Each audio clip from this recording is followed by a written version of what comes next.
So I never wanted to be an entrepreneur. I'd never even thought about it, to be honest with you.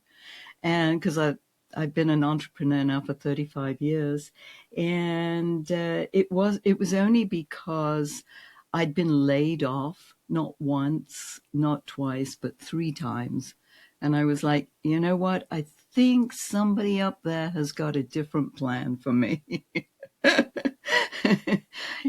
So my background is PR and marketing, and I was like, I found that I was very invisible and replaceable in the marketplace. And so I decided I have to go out on my own. I wanted to be a master of my destiny and not a victim of my circumstance. So, yes, I went out on my own and I was like, okay, what do I want to do? What do I really like to do?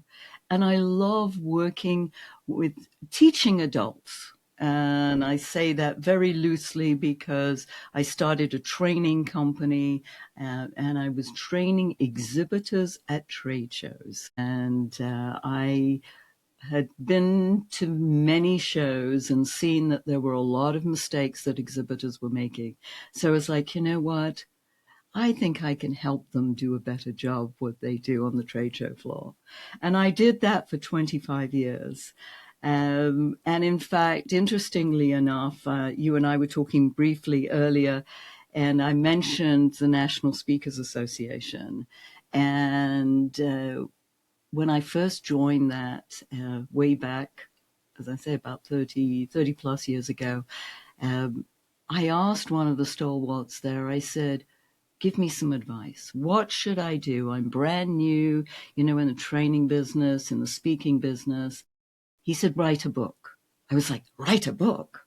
I'd never even thought of that. So I was like, and he said, you don't have to get it published. You're the author of, you could self-publish it. I was like, great. Okay. I'm going to get a publisher. So I found myself a publisher, got rejected several times. We're skipping a little bit here. And that book ended up selling 500,000 copies to one company. And we can definitely, I know you want to talk about, or we want to talk about niche marketing, which we would get into. But finding a niche for yourself is really, really important.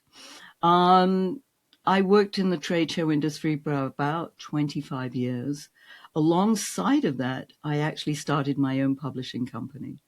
And I published for nonfiction authors. I was referred to by book coaches.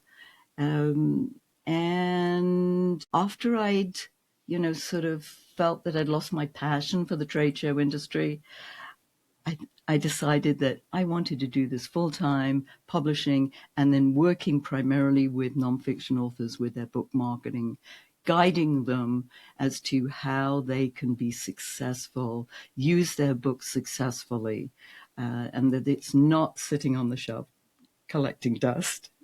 And it's also not competing with the 4 million other books that are out there in the marketplace.